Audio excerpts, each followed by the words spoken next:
Call Leffen. Yo, we might have to call Leffen today. So what's he saying? Okay, I saw this. I did already like it. You can tell I already saw it because I already gave it a like. Sometimes we forget that they are also people. Prog, except Leffen. He sucks. He's a Dementor. Oh shit, he's down to top, but he's taking a break first, dude. Yeah. Okay, so yeah, where are you? Where are you at right now? We talked a lot about this. Yeah, we did. I did DM'd a little bit with Mango too, talking about this. But where are you at right now? I mean, I would honestly, right after everything that happened, I was like bummed out. I wasn't depressed, but I was like bummed because like it painted like all these great things in a pretty depressing light, and then you add that they showed some of the people that are now canceled, and then like it just like, oh. Yeah. And I think the problem kind of was that the first 3 episodes, especially like the 2 and the 3, first one you were like, "Oh, yeah, I don't know. Yeah, I don't know. I'm still really hyped. Where's this gonna go?" Mhm. Then 2 and 3 were amazing, and then that built up so much hype, Yeah. and then the things happened with my episode, right? Yep. Yep. And some people were like, "Hey, man, you can't judge a book before you finished it, and you're gonna get a redemption arc in the next episode. I promise." Ah. It was, and I mean, I wasn't the comments might not have been as bad, but the depiction was like arguably more depressing this time. I agree. I was bummed. I'm gonna be real with you. When I finished watching episode 8, I was thinking to myself, like, I kind of didn't want to go live for a little bit. I was gonna stream, and then I was like, I'm kind of like bummed. I don't know. I feel like not that happy inside, and I don't want to like go on my chat and lie to people about how I feel. Yeah. Now I'll tell you what actually brought me back into it, and it's kind of cheesy or whatever. But he had that little bit at the end, and it was the "Where are they now?" And Yeah. finally, Leffen got to speak some words, and it wasn't just you; it was also just the overall vibe. We had chilling and you hugging, and we had the my beat, the Leffen diss track, all this shit. You guys are, and I was like, all right, okay, at Mhm. least we get this. At least we get this, Yeah, no, But I think that's what most people remember about the scene, especially now during COVID where we all missed the scene. And like then seeing the scene be kind of like sad, and it's like, oh man, do we really even want to go back? And then you saw that last bit, and you're like, oh shit, yeah, things are pretty pog actually. yeah, it's Um, totally true. I like the we. If there's one thing that I took away from especially the early episodes, like, damn, I miss events. I think one of the things that bummed me out more about it too is that like Mm-hmm. when Nintendo fucks us over, it's like, well, you can Mm. still use that energy and be like, fuck that shit, that was so awful. But I mean, like, Uh, I think no one's more sad about this not being well received than Samox. He worked 5 years on it, and yeah.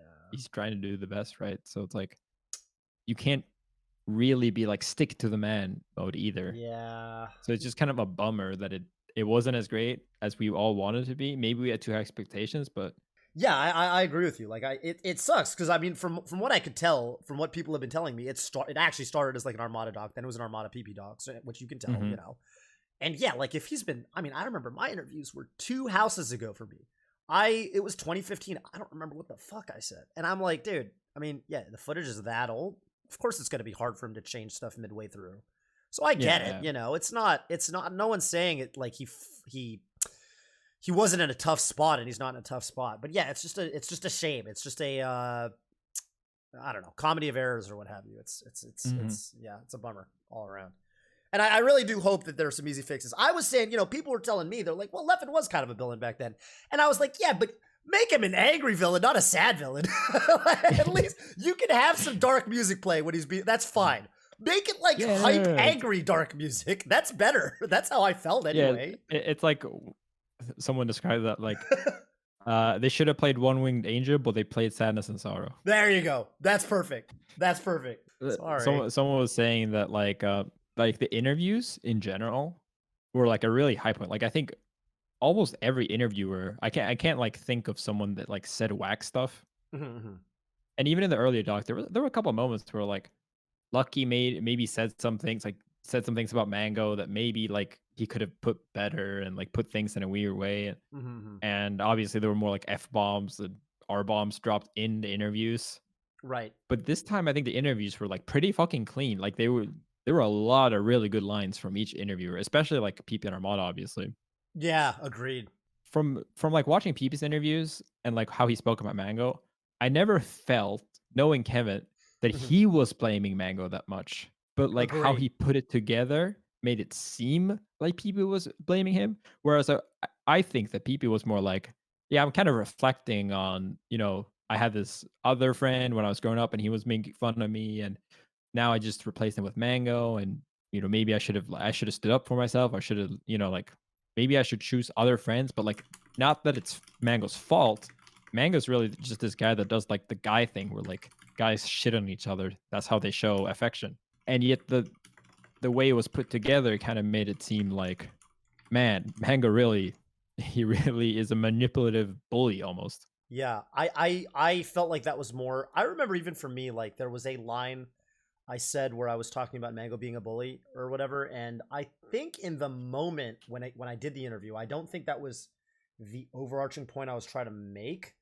Um, I think I was trying to say that from Kevin's perspective, he was a bully, but from Mango's perspective, there was, because at that era, this was about like, remember when PP was saying Mango wore Red Falco, he played Red Falco, and because he played Red Falco, I thought he wasn't trying, and I was trying to make the point Yeah. that from Mango's perspective, it's kind of funny because it's like you're really reading into my color that hard. Like, okay, dude. Yeah, I remember even I was a bad player back then. Like that was like the first or so year. Mm-hmm. And I was just like, this is bullshit. Yeah, yeah, yeah, He made yeah. it You're like, come he on, made a man. Smash Bros post about like how the blue soothes his soul, so he plays more defensive and baits more than the green. And it's And I like, just went like, man goes so far in his head. And that's yeah, that's yeah. the truth. It was the truth. Yeah, it is how it was. And I wanted to represent more of the viewpoint of like, because here's the thing, there was a lot of PP presenting his perspective on Mango, and he was like, yeah, the culture was the people acted like Mango, and they all loved him, and he had this kind of fan base, and I didn't really ever get a sense that they talked about why Mango might have had that fan base. Like they never, you could have had Bobby, for example, kind of explaining why Mango is the way he is, but why from Mango's perspective, he's acting like that, and because if he was really just a bully, Bobby wouldn't like him. Yeah. Like he wouldn't Yeah. have a fan base.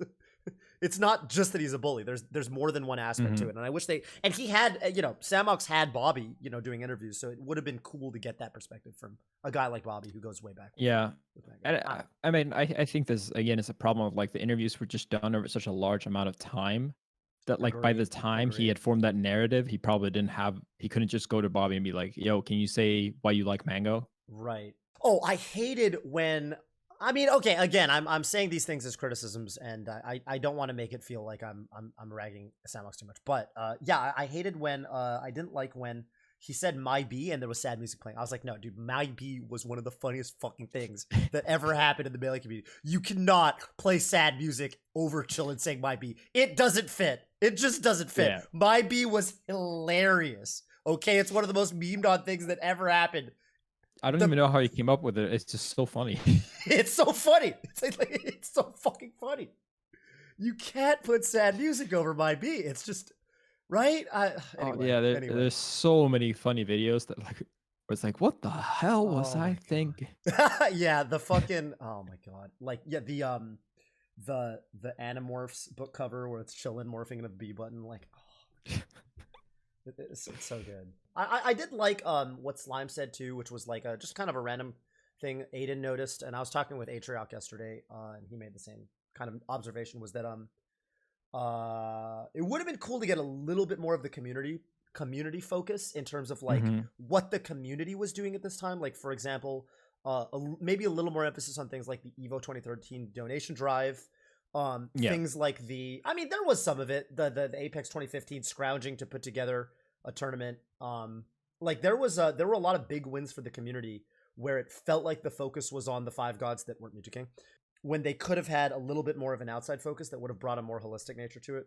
I was telling PP, as a matter of fact, that I thought what would have been cool was like for me as like a top 100 player at the time, I would have liked to see, imagine like a top maybe 20 player that was talking about what it felt like play. Because back then it was really hard to beat a god. Like Mhm. Kirby Kaze, who was ranked 6 for a while, he had one win over HBox, never beat Mango, never beat PP. Hacks never beat PP, never beat never beat Mewtwo King, never beat Mango. Like it was like Yeah, he got like destroyed at got MLG. destroyed. He got like JV5'd almost. Yeah, and it would have been cool to get like like an interview of someone who was like outside of the god tier, but like top 10, like talking about building it's like him up. you basically need like a jobber, right? Like that's what every wrestling store and every anime does. There you go. You need someone to do the like get fucked up and be like, oh no, now Rocky needs to step in and beat. You need Joey Wheeler. You need Joey Yeah. Wheeler. Yeah, it's true. It's true. Yeah, but I 100% agree with the slime thing that like it could have been so like even just a little bit more focused on the community aspect. And I think one of the coolest things was that like all the five gods had this intense rivalry, and I came in. But when push came to shove, when it was about getting into Evo, when it was about saving the tournament, a flip switched and everyone just helped out. Everyone was trying to make this into a big thing. Like even if they just included a little bit more of that, it would have just shown this more about like this is a community you want to be a part of, and like everyone's trying to help out. I still think it would have given even more perspective to how dominant the five gods were when you show that like there's so many people. The scene is growing rapidly since Evo and everything. And yet even though it's growing so much, these five people are still winning everything. Yeah, it was a little bit of a zoom out to bring it back in, if anything. I don't know. I talked to H-Rock last night and he seemed to take the mindset that he thinks the doc will be good for community growth overall, and that unfortunately for you and Mango, like there are people that unless the edits go through, that they're gonna think you're dicks for a little while, and that bums me out. But I'm glad he at least thinks it'll be good for the community overall. We'll see. I guess I honestly. I mean, I think that no, I actually agree with Atrioc only because I know what audience retention looks like if you look at any of your YouTube videos, and how many people tune out after the initial start. And the best episodes are at the start. Yeah, 2 and 3. Yeah, are at the start, right? So if you only watched episode 1, 2, 3, like, oh shit, this is fucking dope. And then you stop watching, and then you're like, all right, time to play some Melee. And then most people that actually go all the way through, right? Like they will actually get invested enough to look into it. Yeah. And then they figure out that this Leffen guy's not such a he's actually not such a bad guy after all. Yeah, we'll see how everything pans out. I will say that by like yes, there was the doc and all this stuff, but I think that the tone of the community is going to be very different over the next week, because I think I've already started recording some of the stuff for the 5 days of Melee, and we've got LACS. Yeah, I'm really excited for that. Yeah, I think we're all going to be over this gloom and doom phase before we know it. And yeah, I think Samux is a good guy. Like, he's not a monster. He's not gonna. Yeah. No, I think he was just like, he just worked on it a very, very long time, and sometimes like, and maybe he didn't have too much perspective on it. And I'm not trying to say that like, oh, obviously he should have shown it to way more people, because sometimes too much perspective is a bad thing too, like too many chefs and so on. Yep. But unfortunately, it feels like he was just a little bit in his own bubble, maybe, and it just turned out bad for everyone, like himself included, of course. Like the biggest problem, I don't think the Smash community is going to die from this or anything. Right. It's obviously like the biggest problem is that like people weren't hyped for something he worked very long on. Yeah. So it sucks. Yeah, I agree. And I'm happy. There are people that seem to be hype, and I'm happy those guys exist too. Like I don't know, if you're watching this and you're hype about it, like, good, please be hype about it. Don't listen to me. Don't listen. Literally, don't listen to me. Don't let me tell you how to feel. Like you, exactly. I want everyone. You don't have to. You don't have to think that like everything in there is correct and everyone's painted perfectly. But if you liked it and you had a good time, like, great. Yeah, please don't let us take that away from you. Yeah, totally. And I think Melee, like the big takeaway should be that Melee is fucking awesome, and like, what we're trying to say here is not that like things suck. It's like we remember these events so fondly, and they were such a huge part of the community that like we want to see them be done perfect justice, because that's just how awesome some of these storylines were. Dude, you guys, I mean, I'm lumping you in obviously with the gods of that era, but the top players today, like, you guys are actually with the 6-4 podcast and everything, and you guys' content ideas. I really do think it matters more than more than anybody can even say, more than anyone can even know. Thanks. Honestly, right? Because yeah, like looking at this and saying like this is the way we're portrayed in this doc, and that sucks. But like, what do we do? Like, how do we? Yeah. Because like it's not gloom and doom. Obviously, Melee's here to stay. Okay, well, where do we go from here? Cool. Let's rectify this. Mhm. Let's work with Samox. If there's anything he wants to do, help. We'll help. We'll record some fucking interviews if you want to splice those in. I don't know. Yeah, Like and it I seems like you guys are down for that now. and I think, like, I mean, I think that's the strength of the male community overall, and, like, the top players are, like, we're the faces. We're, like, the Ronald McDonald's of the Big Mac, but, Yeah, like, there's so many fucking cooks in Melee, dude. There's so many that's servers. There's so true. many, like, random ass people that, like, upload frame data, that, like, host the servers for, like, ssbmtextures.com, or then do, like, some weird Yeah. develop tools to, like, import replay files into a, like, graphical thing. Like, obviously all the commentators, all the TOs, like, Hmm. it's all only possible because everyone likes the game, and that's why it's such a freak accident that the Smash community is still alive. Because All the if at goods. any point, like, a couple key people didn't really know there was going to be a future, don't do things, then, like, everything just kind of Oh, dies out. I think about And I that. mean, like, Yeah, I think about that yeah, all the time. imagine if Fizzy didn't, like, not Everyone roll just back. got a regular ass job, Hmm. and he Oh my just, god. didn't think, like, maybe I can do rollback. Like, we would have been in such a bad spot now. Yeah. What we should want is for there to be people. I'm like piling on saying, or like using saying that's too much of an example, but No, no, we no. should You're want right. people to, like, be able to pick up Melee and be like, fuck yeah, this is sick. And, like, I can just play this, and, like, if I get good, then maybe I can make some money of it. Like, we should want for the scene to get to a point where eventually, Yeah, if you're good enough, like, obviously we're not gonna say that, like, people should quit their job when they're going O2. Then that's what maybe you I can do this. Maybe we can absolutely. support you for a while. That's what I loved about Armada had that little quote in the doc where he was like, I wanted people to look at me, and there was like a tinge of sadness, I guess, as he said this because Mhm, I think a lot of people looked at the era of the five gods and they're like, I can never be that. I'm not that talented. I can't be that top player. And Armada said, I wanted people to look at me and be like, I can do it. Like that guy can do it. I can do it.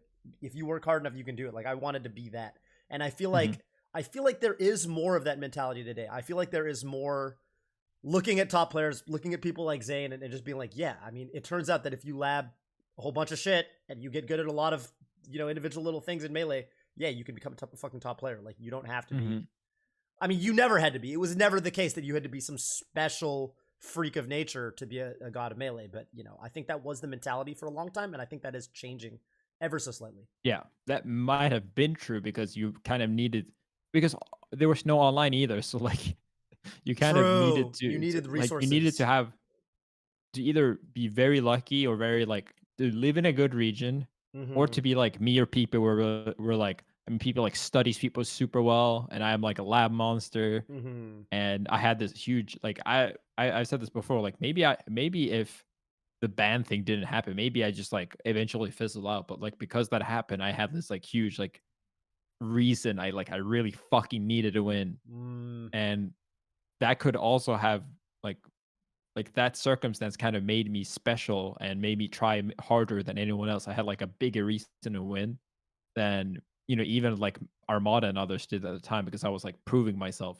Yeah, it's just, like, how much needed to go right. Like, would PP or Armada have become top players if their brothers were not also, like, really good melee players? It's like, back at the time, that, like, having a brother that you could play with every day was a huge fucking advantage. It was insane. Oh, he had Armada. Sorry, he had Android and Aniola's practicing Puff against his young link. Yeah, Yeah, it's like, 100%. yes, Sweden was much weaker than America, but, like, it's undoubtedly something that was, like, a huge, like, a big thing. And, like, even for me, it's like, what if, like, I had to travel from Sweden, right? Mm-hmm. And the only reason I was able to travel was because my parents were cool with it, because I lived in Sweden, which is one of the more like, countries where esports was more accepted. We had DreamHack, we had DreamHack, CS, yeah. like, very early, Mm-hmm. and then they were fine with, like, okay, so you save up money, like, we don't give you any present for Christmas, but you can use that money to save up. Mm-hmm. Maybe we'll give you something small. They weren't like super harsh with it. Right, My right, parents right. were very, very, like, they spoiled me, honestly. Uh, and they were like, "Well, okay, your sister, she takes horse riding. This is how much money this costs for her hobby. You can take Mm. that and you can use that for tournaments." And, like, the fact that they were fine with that is actually also a freak accident almost for me to travel to America and, like, do that. So That's a there's super good point. so many things that, like, go into making a top player, especially back in the day. That's just how, like, weird the game was when there was no online, there was no Slippy, there was no, like, structure or anything. Mhm, mhm. You didn't even have a roadmap. You didn't know what like, yeah, you would just kind of stop after you had to get a job a lot of the time. You just kind of Yeah, stopped entering things. exactly. That's Like, like how for a lot of I mean, I didn't know what the fuck my purpose was in life, them. and it all just kinda came together, and I mean, I think both Mango said it, but it's, like, true for probably me and many others where it's like, there's a reality where Melee doesn't blow up and we just dirt poor and laying in a dish. Cody's a lawyer. Yeah, Yeah, it's like I Cody's a lawyer, Zane is still working in IT, he's making great money. making great money. HFOX Yep. is fine, but me, Music King, Mango, we we might be bad off. Mewtwo King is, yeah, I don't even know what Mewtwo King's up to in this timeline. I totally feel like I stumbled upon, like, for me, even in commentary, right? Like, it was freak circumstances over and over. Like, it was like Sheridan ran Genesis, so Sheridan was and that was a great event. So Sheridan was tasked with putting together the commentary roster for NorCal Regionals 2013, which was on the Evo circuit, or the Mhm. the Road to Evo, I think they called it back then. And so he put me and Scar because we were geeks about the game, and we commentated at Northwest Manifest together, which came out of no, and I wasn't even really friends with Bobby at the time. It just kind of happened. We became friends after we started commentating together. Our first commentary block, we kept talking over each other because Oh, we had okay. no idea. I wanted to talk about all the Fox stuff. He wanted to talk about all the Falcon stuff. And then we started hanging out because we were like, well, I think we have good synergy, but yeah, let's talk about, let's see what we can do better. Let's see how we can talk over each other less, supplement each other more. And that's actually when we started hanging out. And if I didn't live in NorCal, you think about it, NorCal had me, Scar, Brandon, and Phil. That's like four of the biggest Melee commentators right there. If I didn't Yeah, live in yeah, yeah. NorCal at the time, because of my tech job, I probably never would have gotten into commentary. I probably would have fizzled out too. Yeah, It was and I so. mean, like, part of it is luck, but and then also, obviously, like, part of it comes down to, like, key decisions you make too. That's right. Like like, for me, the key decision was basically it wasn't even that I was getting good at something, it's like, if you spend a lot of time in Melee, Hmm. I think that's the lesson I wanna take away from this, like, myself improving myself and, like, becoming a better person after I was an asshole and, like, overcoming all these difficult things and all the hate I faced would Hmm. have taught me something for regardless of what path I eventually ended up. Even if Smash fizzled out, I would have learned something. And dedicating yourself to something is still worth it, even if you don't get like immediate success for it. There's still a lot of life lessons that It's you could true. learn. Maybe 100% I mean true. like in this reality, maybe I would have just become like a Dragon Ball player when that game came out, or like a Marvel player instead. But the key distinction for me was that like I mean after I got banned, like, okay, I'm still gonna try to play Melee, and then it was after that, it was, like, 2014, I decided that, like, I really wanna quit my job. Hmm. I know that Smash 4 is coming out. I know that's gonna, like, make a big deal about the scene, Yeah. and I know that if I can, like, sub goal, like, quitting my job, and then get one really fucking good performance, then I can, like, get a sponsor. I can get a big sponsor, like, good enough to, like, pay rent and, like, because I wasn't living at home at this time, Right. Right. and, like, do that stuff, and, I mean, I was dating Jenny at that point, and she did not like she was like, "No, you should not quit your job. You should not do it." She regrets it to this day that she, like, because she didn't really understand, like, the Yeah. money Yeah, yeah. involved and, like, all these things. Well, I mean, realistically speaking, she was probably right at the time. Yeah, it's like for me, I worked double that year where I would during 2014, I was working 50 to 60 hours some weeks at Mhm. the grocery shop. And then the rest of the hours I would either at a tournament or I was streaming to try to like build that Smash 4 and Melee following. Because I knew that this was like a super, super critical time in my life and in the Smash scene. Right. Right. And there was like many experiences when I would go from an American tournament, I would take I would take a cab, you like with and the cab ride like used up all my winnings from like doubles or something, Ha! and I would go straight to Straight work, to work. I did the same change, thing, man. yeah, and then I would go home, and then I would stream, and then I would fall asleep, and like basically Oh. like I don't know how I did it because it was just this crunch period. But Yeah. all that work enabled me to save up some money, go to some tournaments. And for me, I did worse mentally when I didn't have a job. I had like more time because then tournaments were like everything to me. And that was the Yeah. problem for me, that I was like placing too much pressure on myself. I So for super relate to me, this. I super relate to this. yeah, Yeah, yeah, go yeah. on. Go on. So for me, even that I had like less time and such, it was like fine because I could still pay rent. It wasn't like I wasn't counting the dollars be, based on like winning and stuff like that. And I mean, I think it also just like taught me probably the work ethic that you needed later, Yeah. Yeah, like being able especially to if you're doing work it like that. very, Ugh. very hard despite how much you have to sacrifice. This is kind of what I wanted to for this long-winded explanation to come to. Like, that's kind of why I played up the villain part so much. There's like many logs of me saying that I kind of cringed at the whole Five God things. And there's the Moxie 2D art, right? I thought was sick, but also thought it was kind of kind of cringe because I Sure, didn't care sure. that much about beating Music King. But I played it up because I knew that if I quit my job, and I did that like weeks before Apex. Mm-hmm.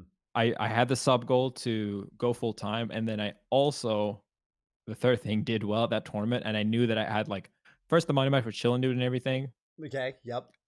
but then also when Mango challenged me, I was like, this is perfect. So good. So good. So some people think that I was just super cocky, but I actually in my head quickly made the math because I had looked at the prize winnings because I didn't have much money, and I realized that if I play Mango, it will be in winter semis. I will get guaranteed fifth, which will Okay. be $950 or something. So if I lose, I will still be plus 50 because I won against Chillin' Dude, which was $100. Oh my So god. no, it wasn't fake. It was more like can I even Yeah. afford to do this money match? You don't want to grind Because him by losing and not be able to afford it. Mango had like 2,000 subs at the time. He has more subs then than I have now. Like, he was sponsored by C9. Yeah. No, I mean, not to mention he'd been winning more tournaments also. He had tournament winnings and oh my god. Yeah. And I mean, like, that's legitimately why like TSM messaged me and they were like, yeah, I mean, we saw your money match with Mango. So like it was still like it was partly my hard work, but there's also absolutely a reality where I just play day. I wake up sick. I lose. I like only beat Chillin' Dude 5-3. Mango doesn't challenge me, and like there's still a lot of luck involved. There's so oh Um, my god. Yeah. I mean, the way the but you timeline got went to down. realize like what was luck, what did you do good, what can you learn from it from like each situation, I guess.